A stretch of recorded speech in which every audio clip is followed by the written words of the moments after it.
Hey everybody, welcome back to Escape Reality Star Wars Talk. I'm your host Caleb. Hi, I'm Seth. I talk Star Wars with this man. So we didn't get to talk about what we got up to in a bit, as the news has kind of been slammed, and we still have a good amount to talk about this week. But we got a little bit of time to talk about other things besides Star Wars. So if you want to start us off, Yeah, I'm gonna go with... Here's a fun thing to know about me. I had not seen the entirety of the Green Mile until last week. interesting. Yeah, I'd seen like clips from it, like just from being like at people's houses and having it on. But last week, me, Chris, Sky, and Steve sat down to watch it on like our little movie night. It really is just a Stephen King religious metaphor. Yeah, Like, cause I mean, he's just Jesus. Yep. He's just Jesus, right? Like he heals, he sacrifices himself. He just doesn't come back. That's the only thing missing. Yep. Like, with a little bit of Stephen King also giving some social commentary on racism and stuff like that, and the prison system and how unfair it is. Yeah. Good movie, really good movie. Yeah. Really good acting all around. I mean, you've got Tom Hanks giving top performance as usual. You've got A surprising one that it took me a second to recognize while watching the movie is that I think Dale from The Walking Dead is in there. I know Sam Rockwell. Yeah, Sam Rockwell. Michael Clark Duncan is always just amazing. Mm-hmm. Michael Jeter, also amazing. Enough that you want to, I mean, because he plays a guy you don't really like, but he plays it really well. Michael Jeter does that a lot, because he's also the bad guy, and he's the clown in Air Bud, the original owner of Buddy. If you've ever seen Air Bud. I feel like Like the original Air Bud, not like... I feel like I have. I just don't remember. Like, Uh, I know that a dog plays basketball, but I don't remember the specifics. he's originally owned by a really bad, like, abusive owner who, Okay. like, he would use him as part of his clown, like, kids show for, like, birthday parties. Bonnie Hunt, also really good. I don't see who I think you're talking about. Yeah, they're back. Huh? Here? Yeah, I think so. No. That's not. Oh, Dale. Yeah, Dale. Yeah. Yeah. Yeah, that is Dale. Oh. It took me about halfway through the movie, but I got it. Yeah, Jeffrey Demun, I guess is... I don't want to... try to make sure I say it right. Jeffrey DeMunn. Yeah. So. That's a stacked cast, though. Yeah. Like... But yeah, Michael Clark Duncan, who always gives the best performance. Like, I don't care what movie it is, Michael Clark Duncan is always good. It could be something as serious as The Green Mile to something as off the wall and goofy as, like, let me get, like, the most off-the-wall movie he's been in. Spot Run, a really off-the-wall, goofy movie that he is in. He still gives his best performance in that movie. Cats and Dogs, same situation, off-the-wall, goofy movie that this man somehow puts way too good of an effort in. Also, he's the best part of the Ben Affleck Daredevil movie. Like, let's be honest, his version of Kingpin, even if you agree that the Vincent D'Onofrio one is the best incarnation, you gotta give some respect to Michael Clark Duncan's version. Like, there is something there. But I mean, it's unfortunate that we lost him way, as far back as we did, because, like, God, he was so good. and everything. He even played Groot. I am Groot. But yeah, good movie. Yeah. So overall, I guess you enjoyed it now that Yes. you've seen the full thing. Yeah. Like, it's one of those where like even like It's one. it's one of those that it's in the zeitgeist because like there's just certain things from that film. Similar, it's kind of similar to like Shawshank, where like whether or not you've seen it, you know parts of it, Yeah. and so yeah.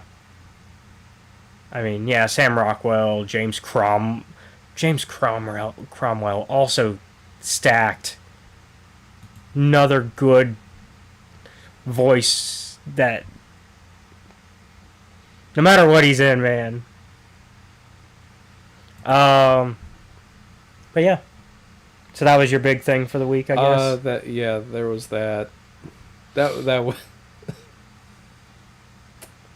Or I guess the last couple weeks, because we've kind of been slacking. Sorry, y'all. We have not been keeping y'all updated with our personal lives. I've been mostly doing nothing, if I'm honest. I'm actually way behind on video production for the channel. Like,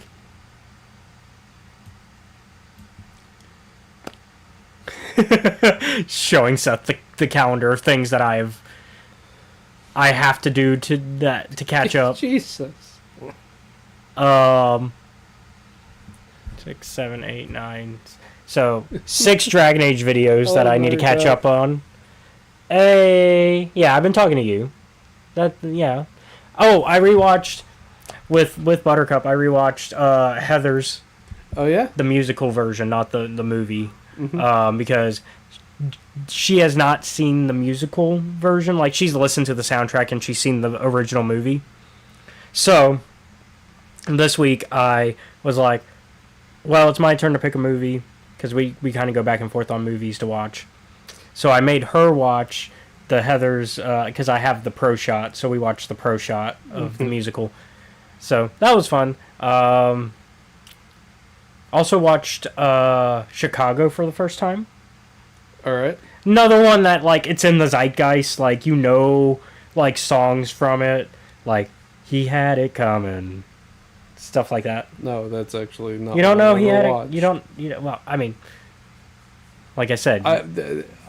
I've heard the audio from it. I don't. Like I said, yeah. Context Like I said, it. like I said, it's in the zeitgeist still. Whether or not you've seen it, you know bits of it, right? Yeah. And that's the case with Chicago for me. Is I knew a lot of the stuff. It's just I never seen it fully with the full context. So we watched the movie, which was 2002. I want to say was the movie for Chicago. Good cast. Another film with a stacked cast where I'm just like, oh yeah, this is actually really, really good. Also, I forgot that this person can sing because it has John C. Reilly. You face that you probably recognize, but don't, like, if I name characters, you'd be like, oh yeah, that guy. Ricky Bobby and... Oh, yep. Yep. I don't know who he was in Gangs of New York. I don't know if you know, because you're more the... I don't know either. But no, I was surprised he could sing, because I was like, oh, John C. Reilly can sing. Because, like, when I think John C. Reilly, I think the guy from Guardians of the Galaxy, the guy that's, like, in a bunch of Will Ferrell movies, that guy? Oh, hey, Step Brothers. All right. Yeah, he's in a bunch. I mean, he's Dewey Cox, Walk Hard, the Dewey Cox story. Oh, no, that should have told me he could sing, because he sings in that. And he's actually really good in that, too. Because it's actually, you know what?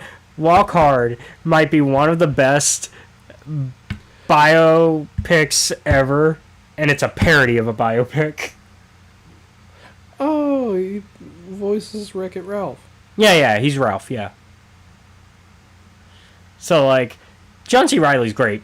But it also has Renee Zellweger, Catherine Zeta-Jones, Richard Gere.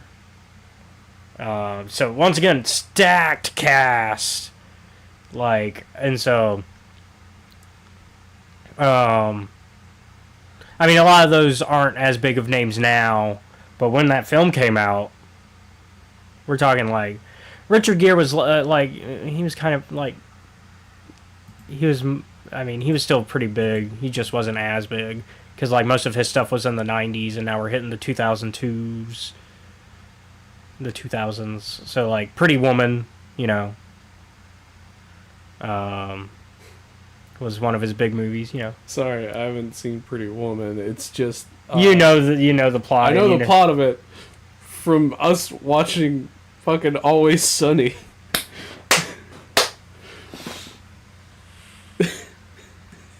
It's just it's a rich man falling in love with a prostitute. Mm. And vice versa, technically, because she also falls in love with him. But it's a good movie. And Richard Gere is good in it. That's a good Richard Gere film. But Catherine Zeta-Jones probably one that you probably know from Zorro films. Huh. Yeah. The yeah. Anthony, yeah. The Antonio Banderas ones, yeah. Yeah. Yeah, the Banderas ones, which are really underrated, by the way. Everybody's like, oh, those are so cheesy. But they're so good. Those are some of the best Zorro films. And it's the reason that he's Puss in Boots, is because what's Puss in Boots? It's just Zorro. But as a cat. At least the Shrek version is. And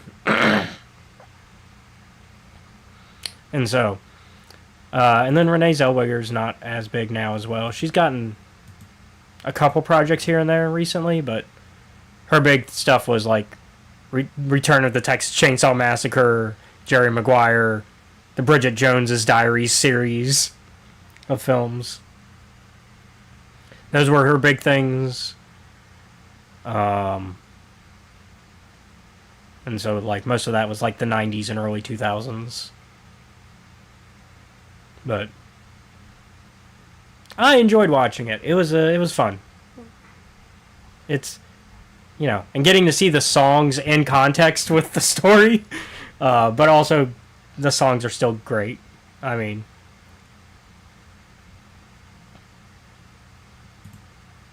outside of that, though, I think that's. I've been wanting to get started on Oblivion now that the remaster's out. Mm-hmm. But I have too many games I'm already playing. Oh, yep. I'm already playing way too many games right now, so I do not have the capacity to add Oblivion to that. I don't have I don't have the room on my PlayStation to add Oblivion to that. Because we've also been with Last of Us Season 2 starting. I'm now playing Last of Us Part 2 for the first time. Oh, yeah. How's that going? You enjoying that? Yeah,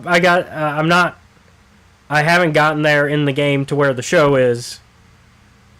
I'm trying to be careful not to spoil something, because Buttercup has not. Oh, surprisingly has not gotten that spoiler.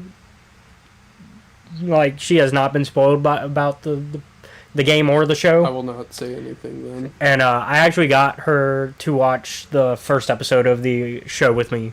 So I'm going to try to get her to watch more of that, because because mushrooms, fungus, because she is studying fungus and mycology as well as bugs and stuff as well. So all that together plus Pedro Pascal equal a perfect show to get her to watch. And so far she's great at avoiding spoilers. Yeah, so I am making sure not to spoil that. Plus, that episode just came out for TV viewers, so if you never played the game, I don't want to ruin that for you. So since that episode just came out this week, we're not gonna talk about it. But I have been watching the show. And so I knew that was coming in the show. I have not experienced it in the game yet. We will see how that goes. I'm interesting. It's interesting seeing the differences, and it's more of like them readjusting the timeline a bit on some stuff. Mm-hmm. And so like it's now they made it a 5-year gap instead of a 4-year gap or something like that between events. And then they also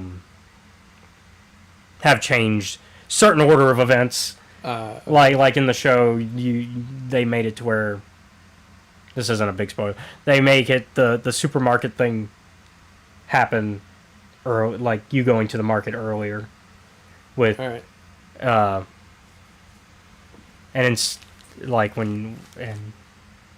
like they make that event happen sooner. They make it happen before the dance.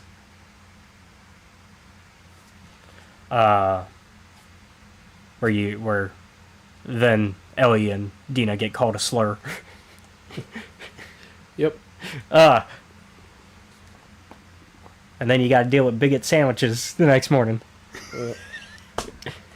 I think that line is funny coming from both, like, because I've now heard both versions of that line, and I'm just like, it's funny no matter what. It's sad that is a thing, but it's funny, that line. I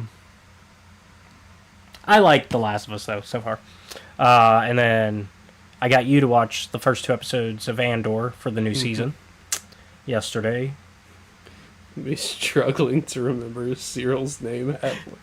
You called him Cereal! Which is great because of the joke from season 1 of Cyril Cereal.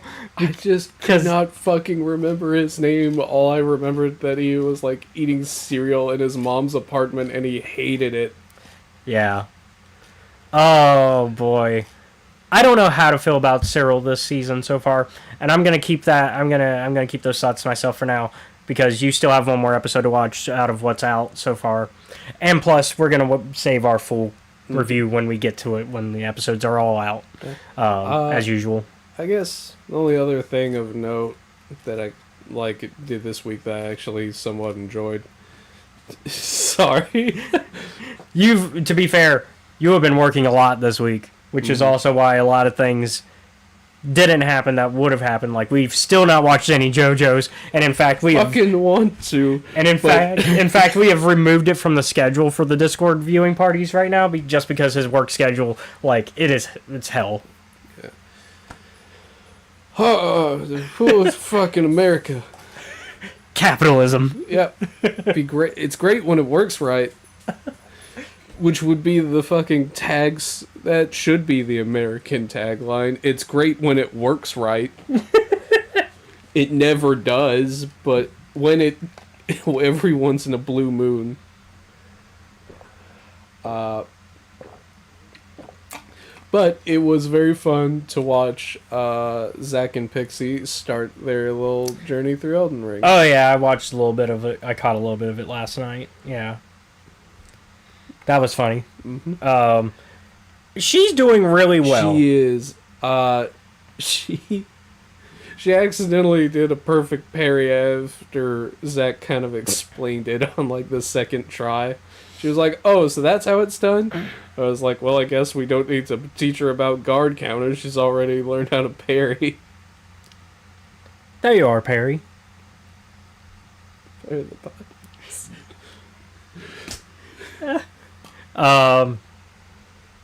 But it is nice seeing them play. Yeah. It was like, oh, Zach's a barbarian, you're a mage. Yeah, that checks out. Yeah, that checks.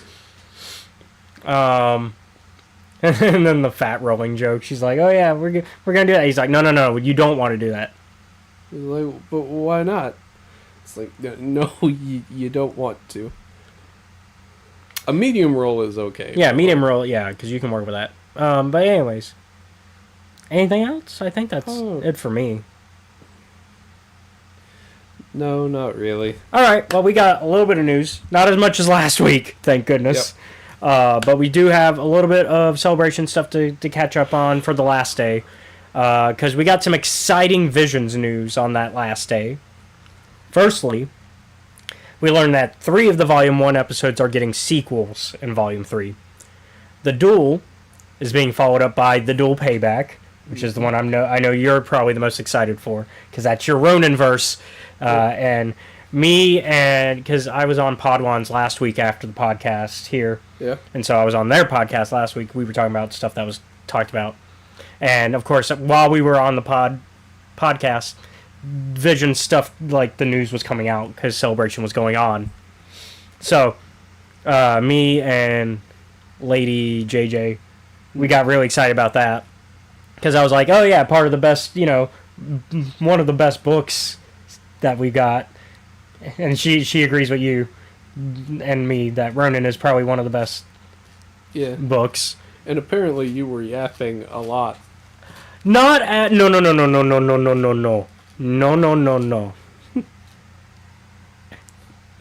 I was yapping, but not as much as some people on that podcast, and I will be nice. It was because it was my first time meeting them, and it was great meeting them. But they were drunk and they were yapping way more than me. I was probably the only one sober on that podcast. Oh boy.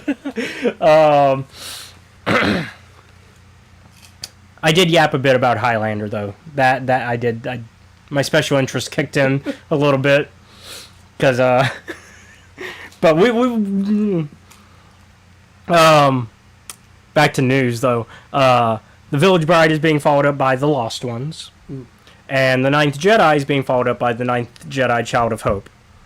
We will also be getting 6 original shorts with The Smuggler by Trigger, Yuko's Treasure by Cinema Citrus Co., The Bounty Hunters by Wit Studio, The Song of Four Wings by Project Studio Q, The Bird of Paradise by Polygon Pictures, and Black by David Production. When don't I yap about Highlander?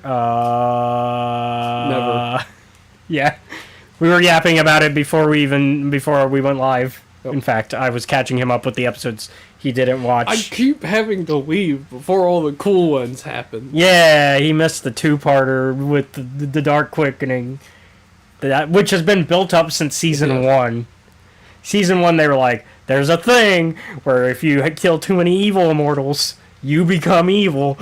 And then it's like, oh, Season 4, we finally have it happen. Yep. In our 5-season show, but 6 seasons. But it did happen. Yeah. So Visions Volume 3 though will be coming October 29th. So not too far. That's this year. So exciting. We also got the announcement of our first full spin-off from Visions, with them creating a limited series for next year.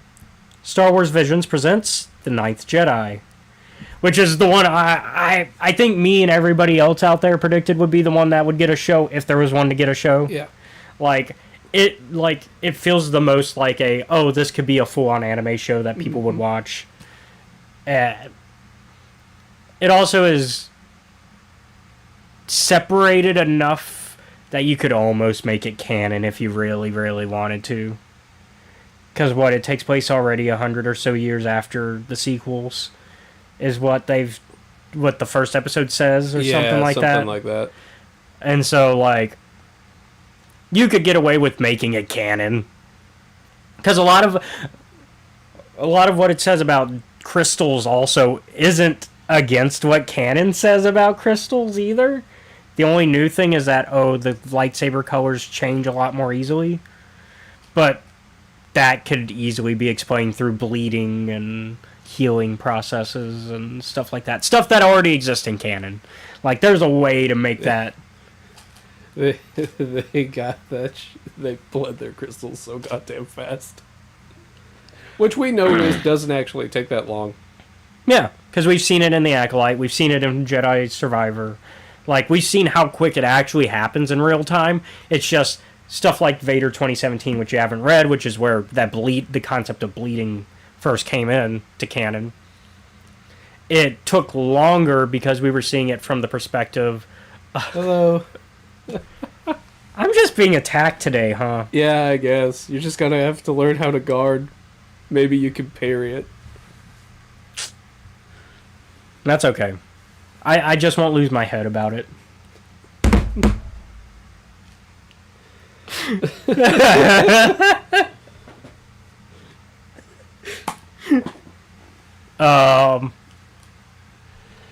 Oh no, the word's been banned.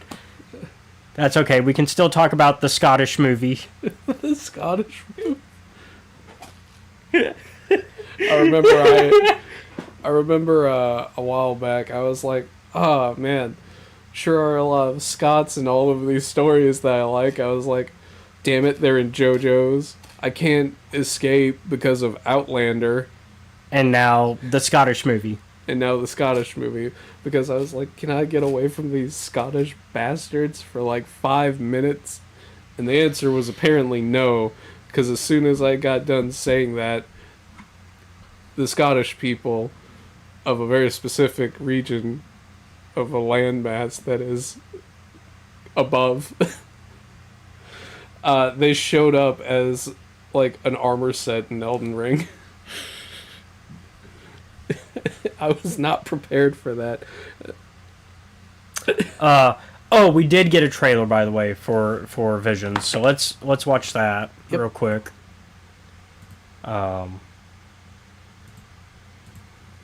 Make sure they can hear it. As you travel the path of knowledge, your connection to the Force grows stronger. Entrust yourself to the flow of nature. Let it guide you. Let the Force guide you. Yes, Master. Do the Jedi really exist? There's no such thing as the Force, right? 帝国と揉めてる感じ。あなたと同じく。All we are to them is a nuisance.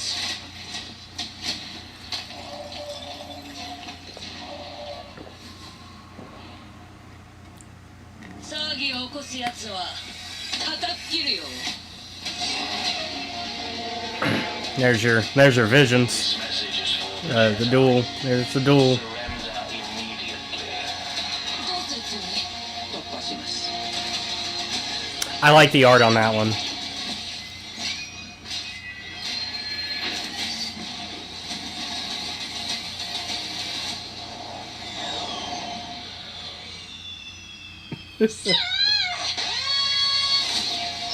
Yeah, Ninth Jedi.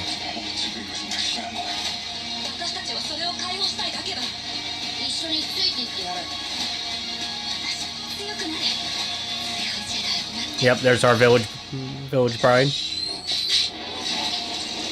That's the duel. Once again, just creating cool lightsabers. I really like, out of the new ones, I like the art style for this one. Yeah. It feels very very Studio Ghibli. I can see that, yeah. So I kind of like it. I also think the little bear is cute. We got a little the bear droid. Look at it. It's a droid, but it's a bear. It's so cute. You sure? Or is he just holding a droid? No. It is because they showed some art. They showed some they showed like some behind the scenes art, and so it's like that's actually it's built that way, and it's got the little plate in it. Oh. Yeah. I like that design. It's really cute and cool, and I'm interested to see how that plays a part in the story. Because obviously, knowing how a lot of Japanese studios work, they don't design things just for the sake of design. They do design things with the story in mind, usually. 9 times out of 10. Sometimes they do just because it's cool, but that's usually not the case. So I'm very excited to see what is involved there. I'm excited to see what the new ones are, though, because obviously very excited to see this characters that we know return, but it's also exciting to see new stuff. Mm-hmm. And so, I think that's why we like Visions, though, because it's a way for new things to exist in Star Wars. In gaming news, Star Wars and Fortnite are collabing again with Galactic Battles. I know that's not your biggest thing, because I know you're not the biggest Fortnite, although you play sometimes. Sometimes. Every once in a while. But it will be a month-long event starting May 2nd, with a new theme happening each week. And they will also be releasing a Darth Jar Jar skin as part of the event. So I expect you, me, Pixie, we're playing some Fortnite this upcoming month.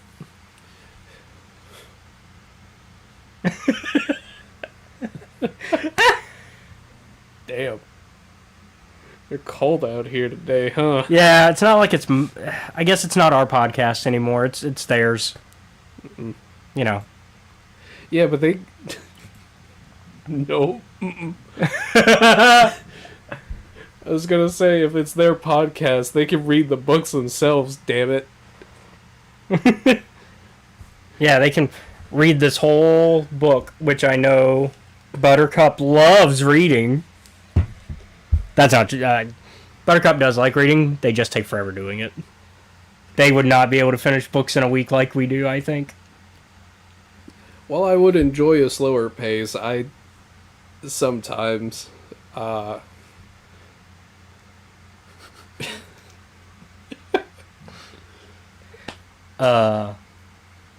Yeah. This one was one of the ones where I'm like, oh, it's only 260 pages. Oh, I'm gonna get done with this. Just 50 pages a day. Okay, this was not boring, though. This had a lot of action, excuse me. But we are gonna watch a teaser for Fortnite. Alright. Because they did release one.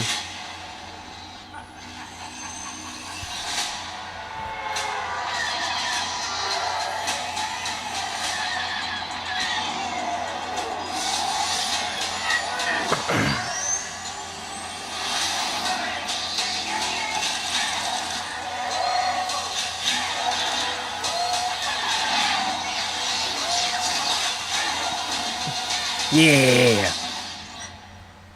Darth Jar Jar! Oh yeah, here's the schedule. Yep. So, May 2nd, Imperial Takeover. May 8th, The Pull of the Force. May 22nd, Mandalorian Rising. Yeah, so as you see each week, they're going to change the... what's going on.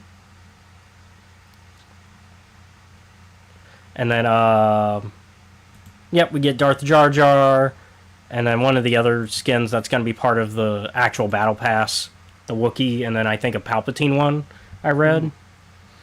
And so, yeah, I expect you and Pixie and me. I'm expecting some Fortnite. Maybe.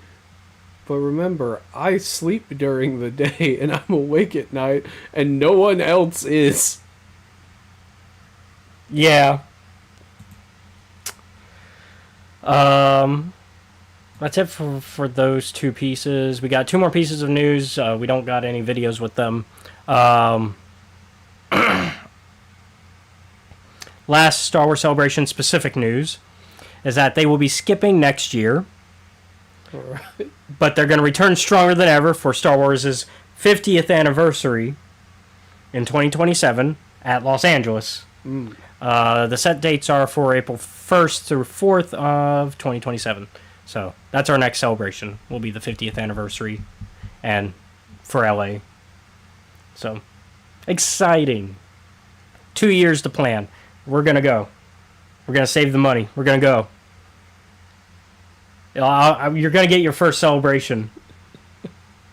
Shit, man. You need your first celebration. I need my second. And plus it's the 50th anniversary of Star Wars. Can't miss that one. Yeah, you usually do keep me awake sometimes. last piece of news this week is a bit smaller but fun. We have a new board game coming from Days of Wonder, the creators of Ticket to Ride and Heat Pedal to the Metal.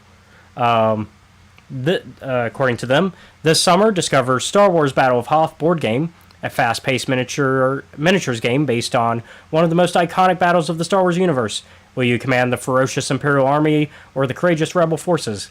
In this new strategic board game, immerse yourself in an epic adventure where you can relive the Battle of Hoth across 17 unique scenarios, with the option to include 6 charismatic leaders to influence the conflict, or dive deeper into the conflict by playing the 2 dynamic multi-scenario campaigns. Easy to learn and quick to play, it offers dynamic battles that it keeps players engaged from start to finish. So, it's basically, from what I've seen, it's 2 players. Mm-hmm. And you play either the Empire or the Rebellion, and you relive the Battle of Hoth. And it looks like it's like a movement thing where you got the walkers moving, and so it's like through the miniatures and all that. And so it sounds like it'll have scenarios though to keep it interesting, so you're not doing the same thing every time. It's not coming out till this summer though, so no set release date beyond that. With all that, though, let's get into today's main topic of the High Republic into the Light. Spoilers ahead. Where do we want to start? Also, I will go ahead and pop this water. That way y'all... I'm not sure where I want to start.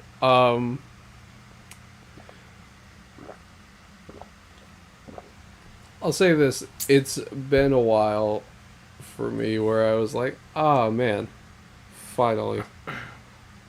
A short Star Wars book. Well, this is also a young adult novel, yeah. So we haven't had a young adult novel in a minute. We've mostly been doing actual full novels lately. We'll start with Reith, since I know that... I view him as the main character of this. Yeah. Well, and plus he's... on the cover of the book. So, I mean, I would argue he is the main character of the... He's also the leader of this operation. Yep. Man, did he pick a fucking crew to go with him on this one? I feel like for the most part, he picked a fine crew. There were a couple pieces where I was like, I wouldn't have picked them. Well, there's one specifically I wouldn't have picked. Mm-hmm. Because one of them you kind of have to take with you. And then because that's the whole reason you're on the mission. And then the other one he picked, and that was just because it's him, and he keeps picking this guy to go with him places. And he really needs to stop doing it. Oh. I would not have taken Aslan. That's the only one that I'm like... That was a questionable choice, Reith. Literally everybody questions him about that. Yeah. Everybody's like... And Reith goes, shut the fuck up. I know what I'm doing. And then by the end of it, I would say... Kind of. Kind of. He's kind of right. Yep. Because... Let's dive into the Aslan of it all. Yeah. Aslan is a very complicated character who is going through very complicated things. And as I said on the car ride here, I'm like, I don't know how to feel about Aslan. And you said, Aslan doesn't know how to feel about Aslan. And that's correct. Yeah. Because this is a man who is fighting... I think he is on the journey to redemption. He doesn't want it. No. But I think he's on it. And I think it's happening whether he wants it to or not. Yeah. And it's mainly because, specifically this book, because we get so much of Aslan in this book. Dez is back in this book. Dez is also back, which we'll get to that later. I am so excited. When I said it's about time in the Discord server, I said it's about time he came back. Made us wait till the last phase of books for this man to come back. Mm-hmm. He left in the first phase of books. Yep. How many episodes has it been since I've fucking seen Dez? Since we've seen Dez? Yeah. It was one of our first review. Like, it was like within the first 3 reviews of stuff we did together. Like, I can tell you it was that long ago. Oh, yep. Like, because I think Into the Dark was like one of the first episodes we did with you as part of the podcast.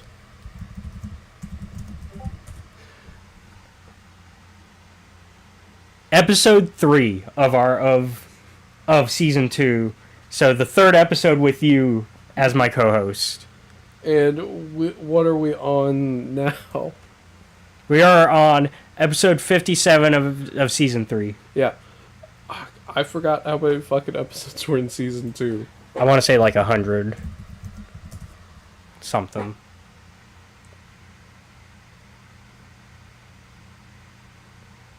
Doesn't help that there are things with season. Hold on. Oh, yeah. God. Yeah, that didn't help as much. No. Now, did it? But if that's the case, it has been 100. Yeah, it's been so 155 episodes since we have last seen Des Ryden. 154. But close enough. Yeah. It's been 154 episodes Since we've seen Des. Seen Des. And that was also, I can tell us, it has been 3 years since we've seen Des. This man. And honestly, this feels the most like a sequel to Into the Dark. I mean, it's meant to be, because obviously Claudia Gray, they know what they're doing calling it Into the Light. It's meant to be the counterbalance to Into the Dark. It makes sense. And we get our vessel crew. We get Comac back. Mm-hmm. I mean, it's basically Into the Dark 2.0. Yeah. Except more hopeful ending. We get the hopeful ending at the end of this. Yeah, they don't kill a kindergarten teacher. No, that was Fallen Star. That wasn't Into the Dark. Sure. Yeah, Fallen Star, when Starlight Beacon goes down. Huh. Into the Dark is when they go to the Maxine station. Yeah, I thought that, like... No, he's not in that. That's Fallen Star. Huh. Because remember, he gets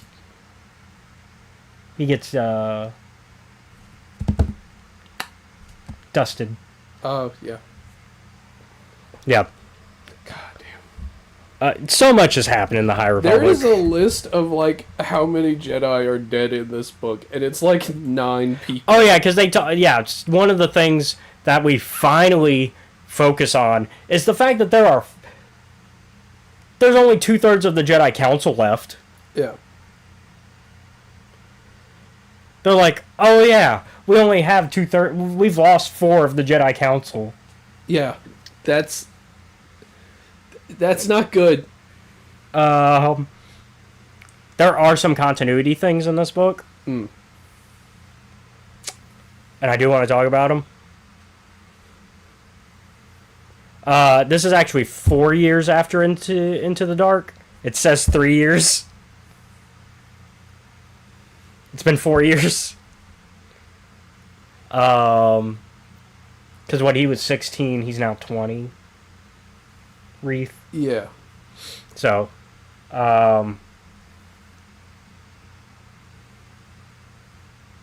they also incorrectly state that Comac left the Order months after becoming Wreath's master, when it was actually 2 years later. Because Phase 1 takes place over 2 years.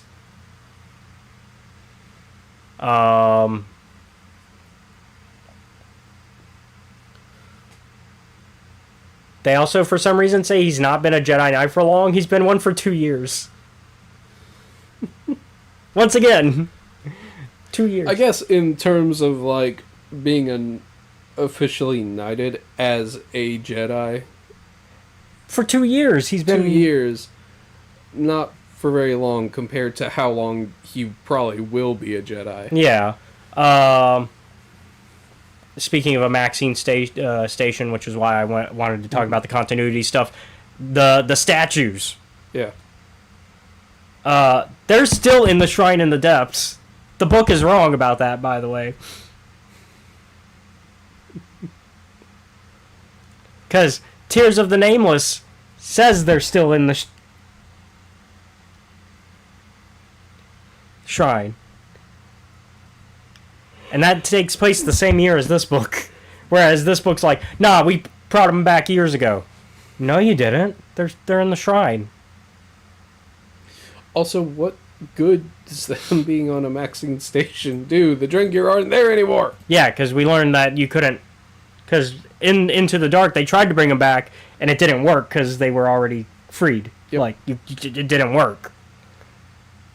Which is why they then brought them to the Shrine in the Depths, because they were like, I guess we'll leave it here because it's Sith artifacts, and we got to keep them safe. Yep.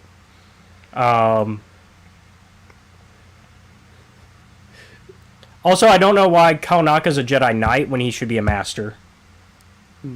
Already.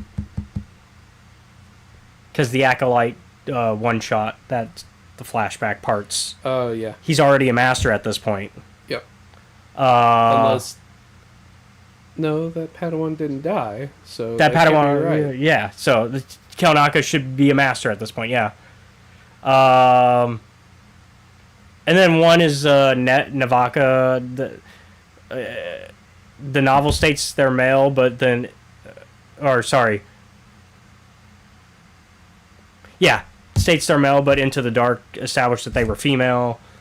I guess this is a case of you go with the more recent on that one, because that's not one that, like, has been established by anything else other than those two books. But, like, the other ones, I would go with the other information, because it just... But I guess that's something we don't get until all of this is done and somebody can organize and fix that information. And then probably on reprints of books, they'll fix that. Because that's what reprints are for, is they fix those things. Definitely interesting. Yeah. Nan, that's what I want to talk about. Yeah. About how she's fucking insane. Expand. In order to get where she needs to go in this book, she does the equivalent of walking into a police station and holding up a grenade, saying, I want to speak to this one guy. To this one detective. Yep. Not even a high-up detective, just the one detective that just started being a detective. Yeah, she's like, tell me, bring Reed Silas out here. I need to talk with him. The funniest thing, right, is she's bluffing, right? However, if you're one of the temple guards or Coruscant security, right?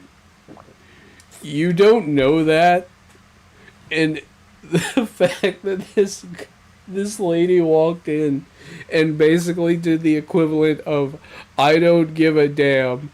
If I don't get to talk to this one man, I will destroy this entire planet. I think the also crazy part... I mean, it's essentially like... it's more like going into an airport and going, I've got a bomb, I want to speak to one TSA agent in particular.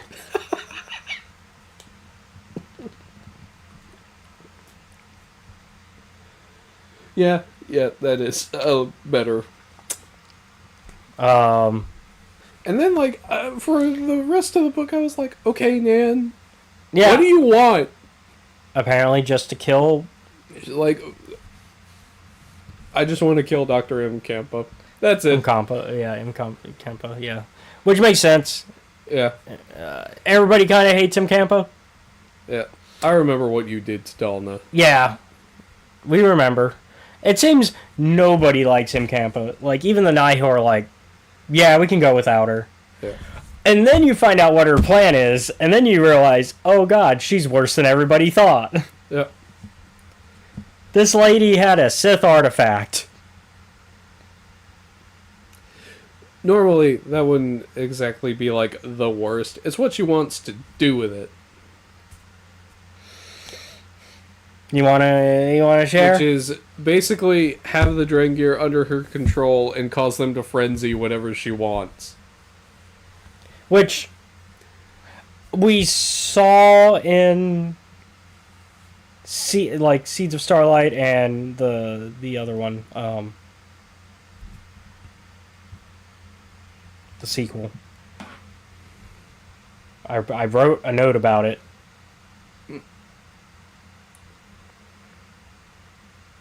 Haunted Starlight. Yeah, we saw in Seeds of Starlight and Haunted Starlight how that would go wrong and how the Drengir feel about being controlled. Not very good. No. I do like that this is also immediate follow-up to those, which then means it paid off for me to make you listen to them. Yep. Because I was like, oh great, we're getting payoff for that, which means me making Seth listen to those was worth it, actually. Because they were good on their own, but like, at first you're like, oh, well, these are separate things that Audible's doing on their own. Maybe they're not going to tie into anything. Nope. No, they tied in pretty importantly. Drengir got a spaceship now. And they went to Kashyyyk. Yep. Speaking of Andor, we got a Kenari reference. As well as Zerka Corps trying to get involved with Kenari. Fuck Zerka Corps. But also probably explains a lot of the issues that we see on Kenari by the time of Andor, because like we see in season 1 we saw the industrialization and the failed mines that were there left over by Casa/Cassian's time. Although it's implied that the Republic was the one in charge of those mines, because Zerka was too late to the contract. I don't know which is worse. I don't know if it's worse that the Republic had the contracts or if Zerka had those. Because both are not great. And then, like... So it was nice having that for a little bit. Yeah. And, got to see the newly reformed buying guild and how they operate. Yep. With them being more like an easygoing alliance of freighters that are just like, look, I gotta smuggle my shit. Sometimes we're gonna get raided. All I ask is that you back me up if we get raided, and in return I'll back you up. Yep. Pretty good system. And so that's kind of how Affy's been running the Bind Guild now, with Leox and Geode kind of helping. Yeah. And then I like seeing, going back to Wreath being the main character, sort of, I kind of like seeing Wreath kind of be put more in the front. Yeah. Because we kind of have to build that up, because we know that Wreath is going to be one of the 9 like leaders by the end of this, right? So far Wreath has kind of been like in the background, like being the researcher. Yeah. But we know he's got to get in the front lines. And so this Kashyyyk mission is what's going to put him there. And so Nan kind of exists as a reason for him to get involved. Because let's be honest, otherwise he would have stayed at the temple. And yeah. Great moment in this book is the conversation between Briaga and Belle. Oh, yeah. How they kind of just have to go their own ways. Yeah. And also, like, Belle wants vengeance, but it's not the only reason that he's going after It's one of the ones where he's like, look, man, I just gotta see this through. Yeah. Because we get a lot of mention of Nibasik and, like, and Stellan and... He's like, a lot of And us are going Loden. to go because we feel we have to. Yeah, we get a lot of mentions of the Jedi of the past that have died because of what this Markion has done. Yeah. And I'm like, what did I do?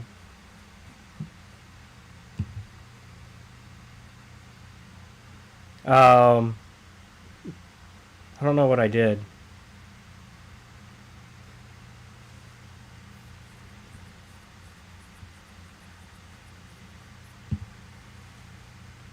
Oh, Ed break. Oh, okay. Well, in a We'll minute. start In a like minute. In a minute. but- And so like, and then of course we got Haig, Yep. who is a complicated character, and Nan is complicated because of that as well. I think this is a good book of like just complicated characters that aren't really good or bad for the most part. Yep. Nan, at the end of this book, spoilers, she survives this book, surprisingly. I was like, during the final conflict with Dr. M. Kempa, I was like, you know what? If it's a mutual takeout, I think that works too. I'm glad it's not the case. But Nan is like, yeah, I don't believe in the Nihil anymore. But I'm also just done. Yeah. We'll be right back though, and we'll continue where we left off there.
But yeah, welcome back, everybody, from the break. Let me fix that. There we go. But yeah, as we were saying, I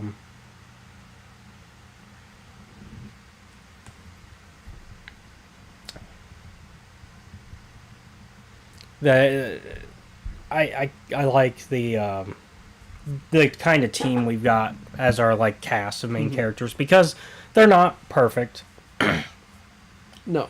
All of them kind of are coming in with their own issues,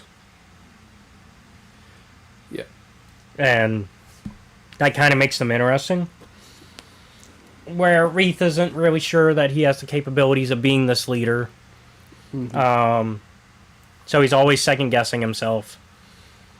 But then, and Dez is kind of always second guessing himself too, going back to Dez. Yeah. Because he just... Dez got fucked up the last time he encountered a Nihil. Not Nihil, well, the Drengir. Drengir, yeah. He well, hasn't and then- really encountered the Nihil. Other than Nan and Haig. Other than that, and Haig. We also learn some context for Into the Dark that we did not have. Yeah. That was a mission from Mkampa. Yeah. She set them up. Yeah. That was a mission from Mkampa that was, hey, I want you to look into these Drengir for me. It's like, that changes everything about what went down there. Because initially we think that the plot was for the Nihil to take over Maxine Station, but that wasn't the plan at all. The plan was to study the Drengir and to set them free. That's what Dr. Mkampa wanted. Which, of course, cost Haig his life. Which is why Nan's like, fuck. Fuck that bitch. Yeah. Which... She's gotta die. Yeah. Which very That quick... explains so much about why she's been staying with the Nihil. Well, and she's teetered on the edge of the Nihil this whole time. She's never been Yeah. like fully invested in the Nihil. Like, even with Haig, the only reason she was around was because Haig was around. Because Haig was essentially her dad. Yeah. He took her in, and I mean, it's the reason she takes his name as her like surname, and so it's very interesting seeing her get her redemptive arc that I think I called from the beginning that she was gonna get at some point. I'm not gonna call it redemption. Well, it's not full redemption yet. But She's on the path. I'm not even gonna say that. I would argue doesn't it. seem like someone.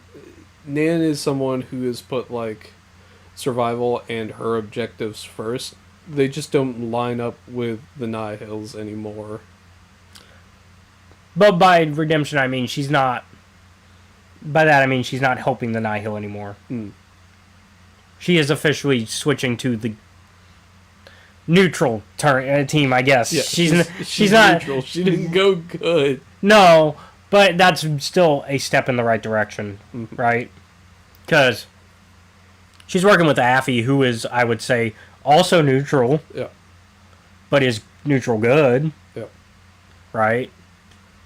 If we're gonna use D&D alignment here. Not what I was thinking of at the time, but yeah, that works. Let's see. The Comac and Reith are like trying to get over the fact that Comac basically gave him the fastest. All right, you're a knight now. Goodbye. Yeah, it's basically your dad going as soon as you're 18. All right, bye. I'm not talking to you anymore. Yep. Gotta go get some milk and never come back. Get some milk and cigarettes. I've been with you 18 years, so you should be able to handle it. Yeah, I'm gonna get some milk and cigarettes. You should be fine though. And Reith and Comac are both in the like, are we cool or not? And meanwhile, Dez is kind of dealing with his self-doubt of He's like, well, because not only did did things not go well with the Drengir last time, when he came back, everything is in chaos. everything is worse, and the Jedi don't really have an onboarding program. Yeah. Like, not a good one anyways, because he's like, yeah, they kind of do an onboarding thing when you come back, but it's not great for these circumstances. Yeah. Because they don't really know how to explain what's going on in these particular circumstances when they onboard you again. Mm-hmm. And he's like, they kind of just throw you in. Yeah. I was just thinking, it's just the meme with Donald Glover. Oh, and the community yeah, meme where he comes back with a pizza and everything is on fire and in chaos. You know what? We got to make that meme before somebody else does. Do it. Put it together. I got to put it together before somebody else does. I'll make sure to tag Claudia Gray in it. I'm sure she'll appreciate that meme. Then, yeah. We've got Avon. Yeah, Avon, who's kind of dealing with her mom's problems. Yeah. Still her mommy issues. One Gira Staros, whose nickname I will not be using. Yeah. Gira is dealing... Look, Gira's in a no-win situation. Yeah, no. Gira has, unfortunately, put herself into a no-win situation. All because, I guess that Markion dick was that good. Yep. That's not even a joke. It's not a joke. That I wish it was. That but Markion it's road not. dick was so good that she... Unfortunately, now she's realizing the consequences of her actions. Because basically, the situation is she can either betray the Nihil, which is a death sentence. Mm-hmm. She could stay with the Nihil, which is also a death sentence. She could let her daughter betray the Nihil, which is a death sentence for both of them. Or let her daughter come back to the Nihil, which would also still probably be a death sentence for both of them. Mm-hmm. So literally no wins all around. Yeah.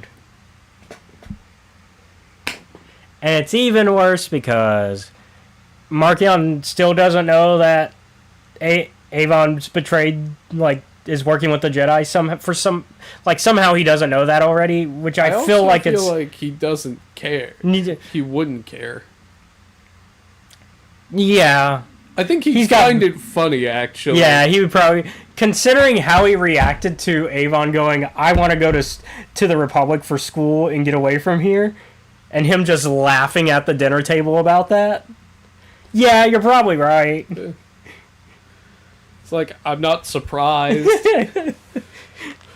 I don't know what you thought would happen, Gira. This is what she was going to do in the first place. Yeah. He would probably find it even more funny learning that she gave herself a different last name to be away from Gira's name.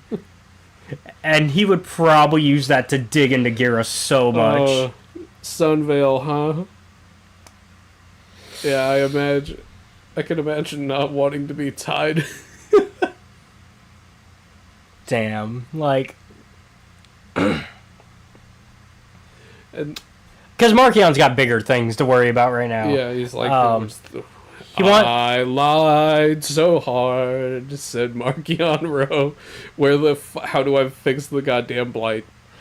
He committed... Because if I can't fix it... Yeah, because he gave the biggest bluff in all of Star Wars history. He's like, I can cure this. Oh, great, Mkampa, we got a cure, right? No! But I told them we have a cure. Well, you better fucking figure it out. You're the scientist. It doesn't fucking work that way. That is the basis of Mkampa and Markion's relationship. Hey, have you figured out how to fix the Blight yet? No, motherfucker, it's not a science problem. Well, also, Mkampa doesn't want to fix the Blight, if we're also being That too. honest. That's the other part. She is using the Blight for her own purposes. Yeah. Hey, can you help me fix the Blight? No. Also, but have you thought about plants, though? Yeah. They're like, no. We've done the Drengir thing that's not doing anything anymore. And so they... Yeah, it's... Meanwhile, and then, of course, Mkampa goes to Kashyyyk Yep. to make sure that her Sith artifact isn't at risk. Because she left it there. Whoops. Well, she doesn't know where it is for like a decent chunk. Yeah, she just knows it's there. Yeah. And so she's like, well, shit, I don't want the Blight getting it, because Yeah. that will mess 'Cause up things. if the Blight gets it, then I can't use it. Which is, yeah. And so Markion notices that she goes there, and he's like, how did she go there before the Blight was announced to be there? Because, like, she goes there Yeah. before it's announced. Because, like, people start to hear about it, but nobody says out loud that it's going on Kashyyyk. And so, like, Markion hasn't made an official thing of going there yet. But Mkampa goes there, and he's like, wait, I didn't share that information with Mkampa. So how do you know about it? And so, it's very interesting. But I think this is one of the few books, though, where we get kind of probably the happiest ending we've had in a minute. Yeah. Because, oh my god, they found a cure for the Blight. Too bad it only works in this one particular circumstance. Yep. Damn. But hey, maybe we can study that and replicate it. No. No. Avon, throughout this entire mission on Kashyyyk is like, alright, maybe I can, if I science hard enough, maybe I can beat the Blight. And so, she's trying and she's trying and she's trying and she's like, God damn it. It doesn't matter what I do or how I try to slow it down. It doesn't work. Yeah. And so, like, basically, Force Wookiee tree magic Yes. solves... Even Reeve is like, look, man, I've seen it. The Force do amazing things, but that was fucking magic for real. Yeah. Like, I'm trying to remember the name of the event of what happened, of, like, what it was. It's like some natural occurrence that had to do with the tree, and it's just, okay, we're going with it.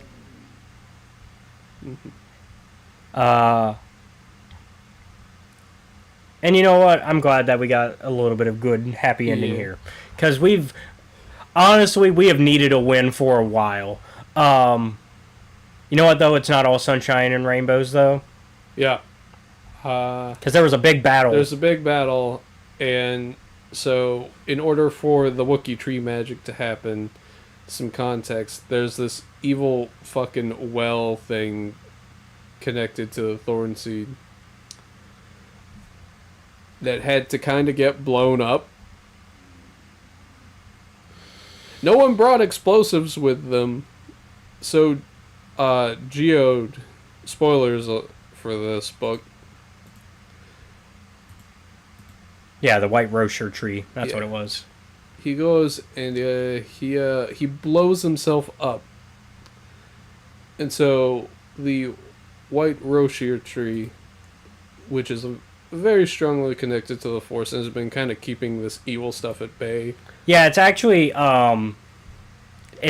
such a well-kept secret that basically the Council of Wookiees has to be made to decide, oh, are we going to let them know about this tree? Yeah. Because they're like, we can't. Even the Jedi Wookiee are like, I don't know if we tell the other Jedi. And I forget which... Geode is allowed to sit in on that conversation, by the way.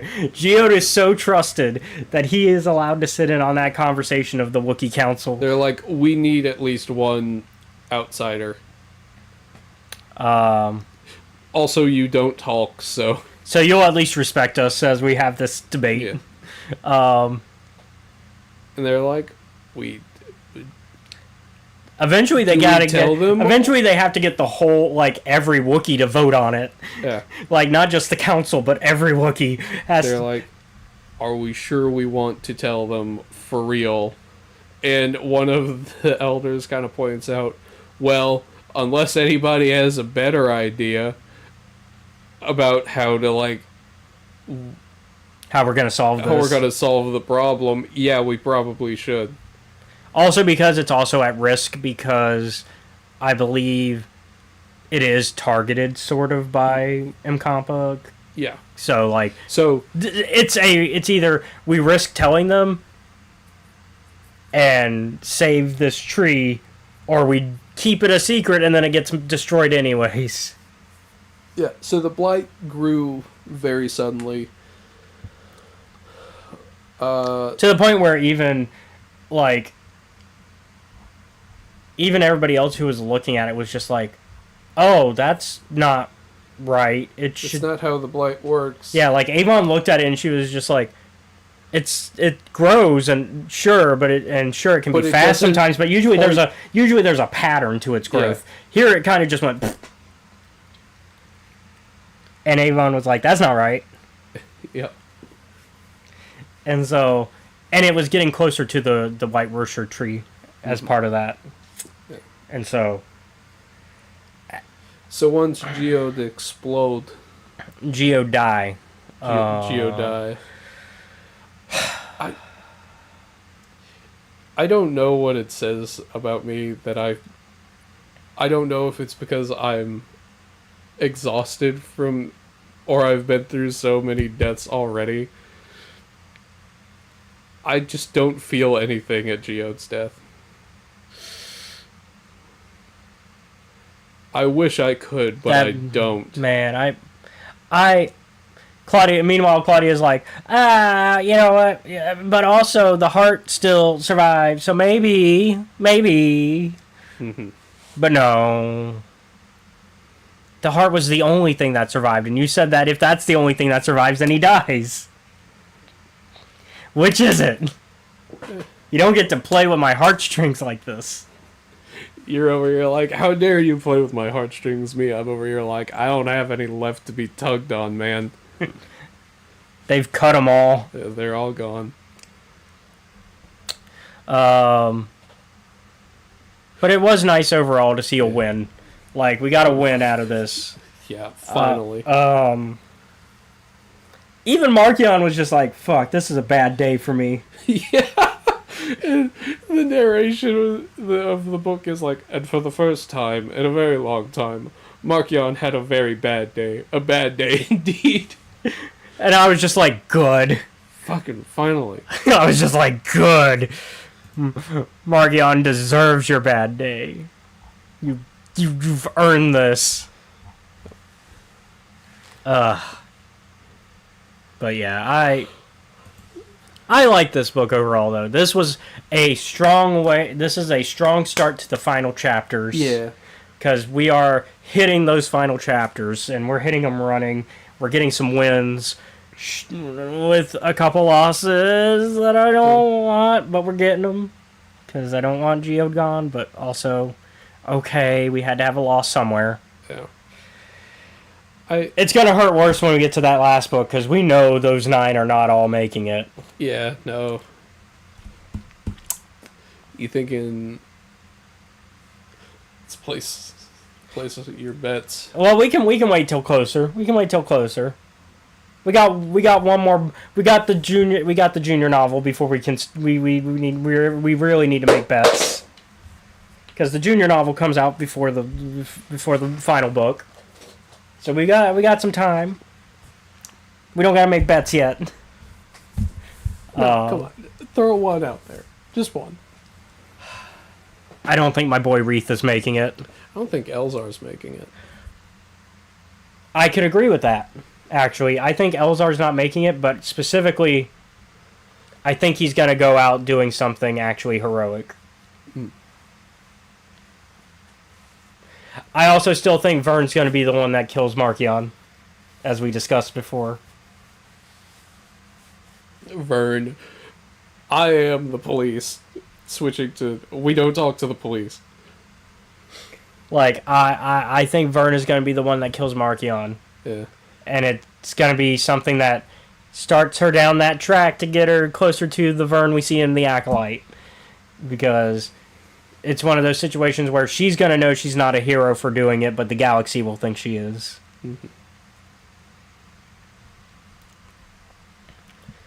Because I think Markion has to be killed in order to not only for the sake of, say, Vern, but for the sake of the Jedi and the Republic as a whole, to get to where we see them in the prequel era. They have to go from, we are in the golden age of Jedi and the Republic, to the corruption of the Jedi and the Republic, right? And the Acolyte sure is kind of that middle ground to, like, getting closer to that. But I think we have to start seeing that fall out before we get there. And it's gonna, I think the High Republic project is gonna end on a bittersweet victory overall. I think it's gonna be bittersweet. It's gonna be, yay, we got rid of the Nihil. But what does that mean for our souls and our morals, and what does that make us as a galaxy? And I think we're also going to see that the Outer Rim's going to close themselves off further than they already were.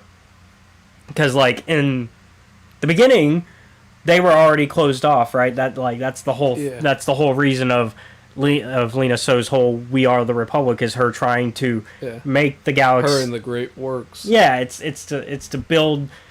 It's the discussion we've had with Scotty. It's the conquering of the Wild West. It's what Star Wars is always about. It's how they won the West. Except they never win. Except they never win the West. It's how the West was won, but the West is never won, because the West is always going to be filled with outlaws of some sort within Star Wars, and so therefore the Outer Rim never capitulates to being part of the program, which is why in the prequels we still have Tatooine and all of them in the Outer Rim separated from the Republic. And then even by the time of the Empire, who think, oh, we can do it better, we can conquer them even better, even they never fully conquer them. They kind of make deals with them, but they never conquer them. And then the New Republic kind of does a worse job than the Old Republic. And that's because they just don't know how to deal with... The New Republic's problem is they don't fully deal with the consequences of the Empire, and they don't deal with actually getting rid of the corruption that the Empire created. Instead, they kind of Project Paperclip it. Yeah, they do the Project Paperclip, and so... So then the rise of the First Order, and so then... And we haven't seen post-9 what happens, but we can assume the Outer Rim still stays separate from everything. And so, like... Lena So's whole thing is trying to make the galaxy one and whole, and it comes from a good place, and I think she's on the right track. The problem is there are always going to be people like Markion to ruin that, and then point out the corruption and the disagreements, and rather than do anything about that, it's just going to sow seeds of disagreement and hate.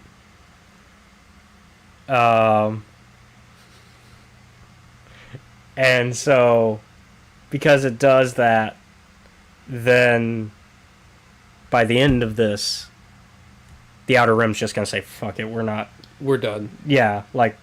Because, like, that's just what has to happen. It has to, yeah. I mean, obviously for the canonical reasons of, you can't change what happens in the rest of the franchise. But also... narratively, it just makes sense. Also, the effects of having something up like the storm wall for as long as it has been, and what that means. Like from a Oh, like a border and cultural point of view. yeah. Because it's like, that's not good. Because it's been up for 2 years now. Yeah. 2, 3, something like that now. So no, 3 years now. So like, it's been up there for a while now, and so yeah, that's gonna no, it is 2. It is 2. It's either 2 or 3. Anyways, 2 or 3 is long enough to create like some cultural differences already. And on top of that, he's always growing it, which means there's more Outer Rim planets that are being added to that culture. Yep. Um, Even though he doesn't personally care. But it's also because there's no actual Law and Order. It's the culture we see in the Outer Rim within Star Wars for the rest of the franchise. It's this lawlessness that kind of just roams free in the Outer Rim. We kind of, like, there are rules, but not really.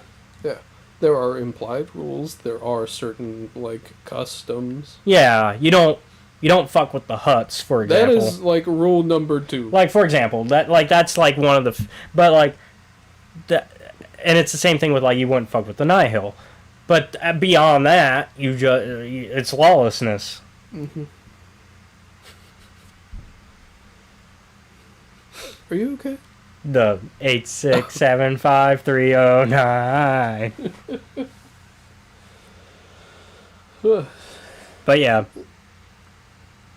But yeah, so that's where this has to end. Anyways.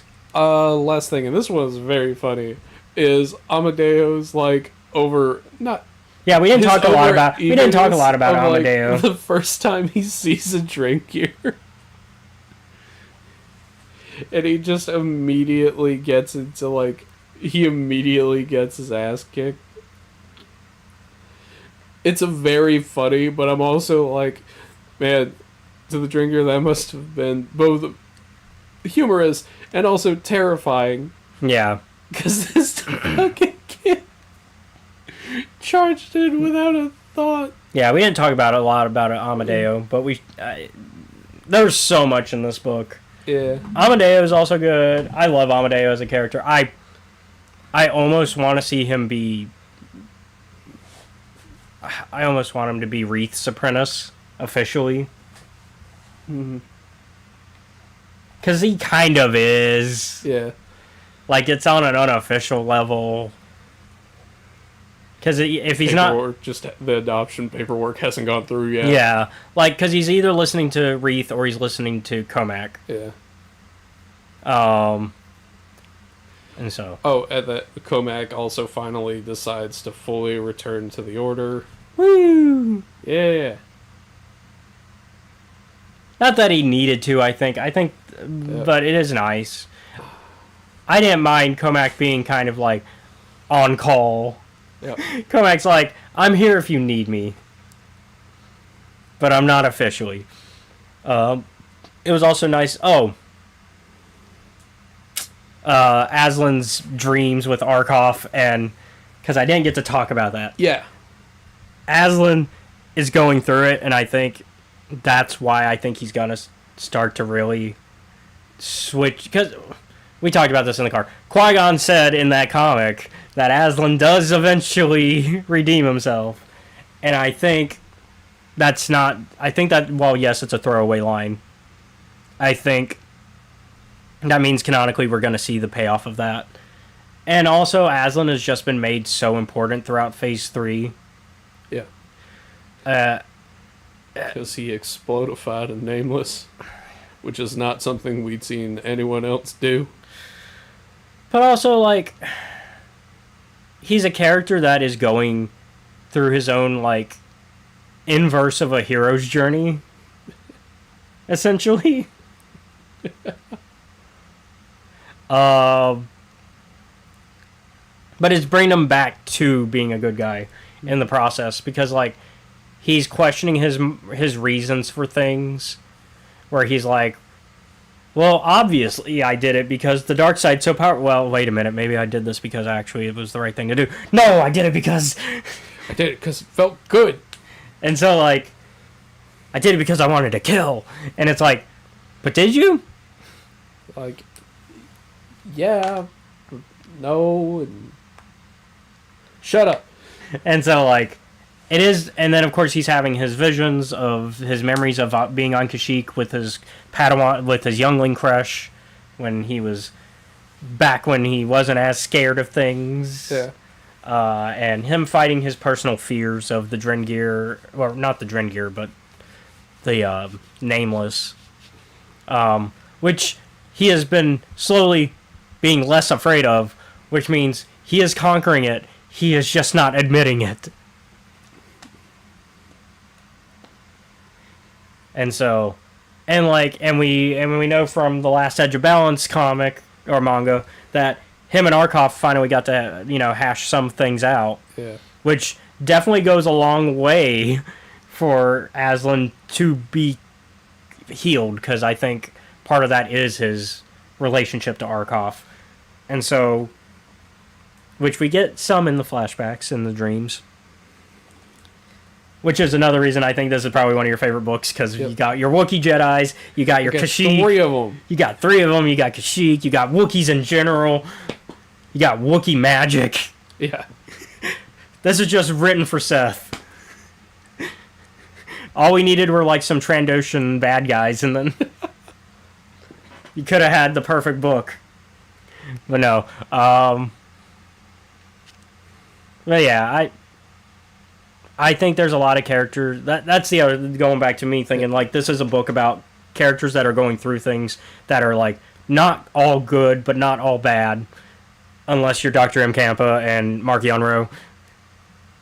Because I think those are irredemptive characters.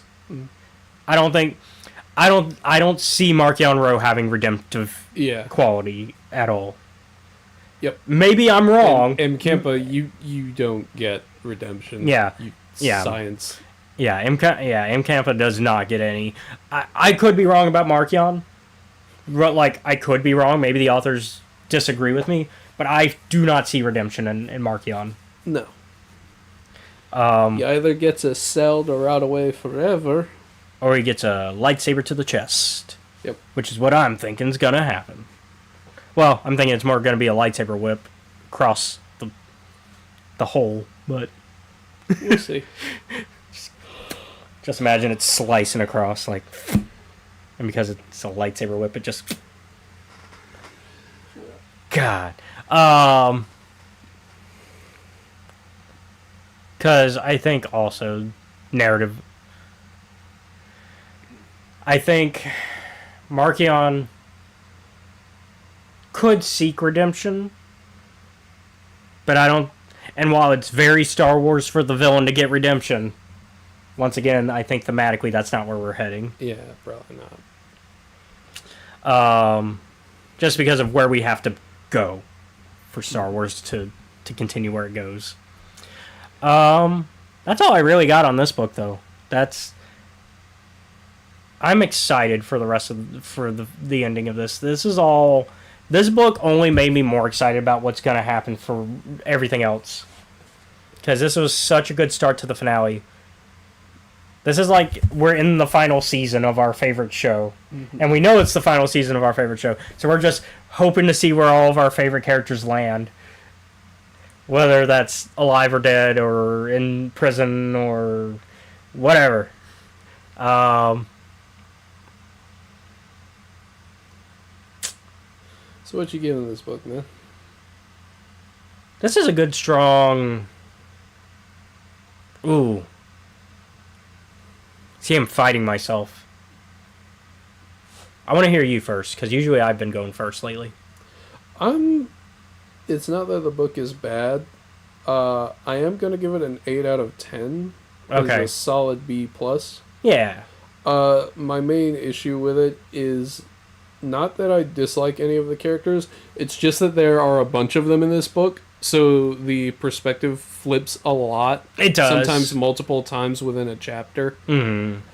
And that's not necessarily bad, but it can get confusing a little bit once you've done that 4 times in a chapter.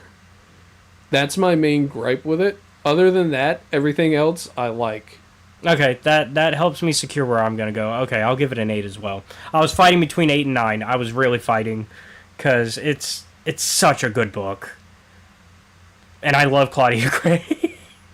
She cannot do wrong for the and other than break my heart. Other than break my heart. I remember what you did to Marta Rowe. Well, so I will give it an 8. I did not have as much issues with the flipping of the perspective, but but you did this on an audiobook format, yeah. which I mean, it's still a lot of flipping of perspective, but yeah. Which I imagine made it a little easier. Somewhat. This was the first time I think I've heard this particular narrator. And so, okay, new narrator. Yeah, so I did like her. She was really good. But yeah. And so, especially because unfortunately I had to do the thing I hate to do, which I did have to speed up the audio a little bit to finish this on time. Because I slacked a little bit near the end. Not because the book didn't have my attention, just because life. But I did finish the book. At 1.5 speed. But I liked it. Next time, though. Yep. Next time. Thank you all for watching today's episode of Escape Reality Star Wars Talk. I've been your host, Caleb. Be sure to like, comment, follow, subscribe to us. You can find us at Escape Reality Films on YouTube, Twitch, TikTok, and Blue Sky. You can also show your support for us by joining our Patreon, which is at Escape Reality Films. Shout out to Jennifer Brantley. Woo! There you can watch our YouTube content before it's publicly available. Also be sure to check out our Discord, which is also linked wherever you are watching, so you can become a part of our community. And I know Pixie's going to put those up probably for us. Shout out to Pixie Nixie, who we were talking about her stream last night earlier. Her and Zach started playing Elden Ring together. Yeah. Zach being kind of more of a guide for her and, kind of helping with the statting and getting adjusted to combat in it. Pixie's doing real good in that game. Pixie, you were kicking some ass. And while you did not kill him the first go-round, that fight with Margit, I always get confused. Don't worry if you do. There's a lot of M and G and R names in that one. That first fight with Margit, they got him well. They got him down to half health, even with Zach dying too soon.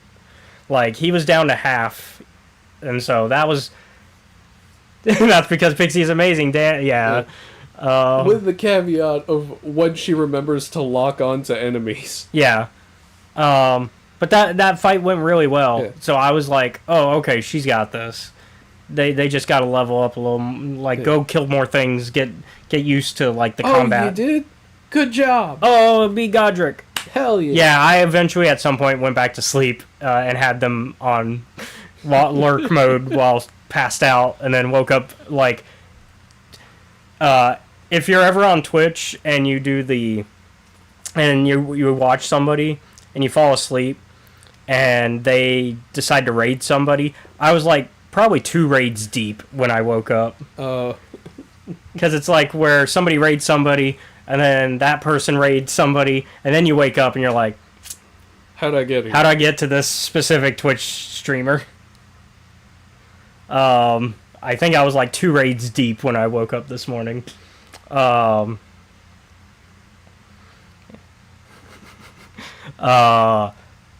But that also means I missed the chance of following the person the person I'm following actually raided properly. Because I usually try to follow the one raid deep. I usually try to at least give that raid a follow, whoever we follow go to the first time. Because then I'm like, oh, we're connected because we have mutuals. But yeah, so go check out Pixie for that. And I think she said today her and Zach are going to be playing some games and recording some stuff for me to edit. So go check out her YouTube, Pixie Nixie as well, where you can see the videos that I've edited for them. They've been playing some It Takes Two and Witch's Doll. I need to finish the Witch's Doll edit. But also, You're the one. well, actually, no. They need to approve the one I already sent them. So it's both of you I need to yell at. So they need to approve the one I already sent them, or disapprove it so I can edit it some more. That one is going to be interesting. It's going to have. Sorry, I got really loud when I was like, "You're the one I need to yell at." And so yeah. Speaking of our friends, though, Seth. Yeah. So, every other Sunday from 5 to 7 Central Standard Time, you can catch some friends of ours over at the Steam Dragon on YouTube Yep. for their D&D 5e game, Trials of Naboo. I don't know what's going on there. I haven't been paying that much attention, but you guys probably can. Yep. Don't worry, you can put on the background, listen to them. Yeah, hang out. Yeah. D&D stuff. I'll try to round up the boys for Grim Hollow this week. It's okay. I'll do like a goat sacrifice. Well, I know in the case of this last one, Drew just did not sleep, and I don't want Tori yelling at me because I keep Drew up longer. I don't need Tori yelling at me, going, "Why are you keeping Drew up playing that stupid D&D?" It's like, this is the only time we could find that worked. Yeah. If we could do it earlier, we would.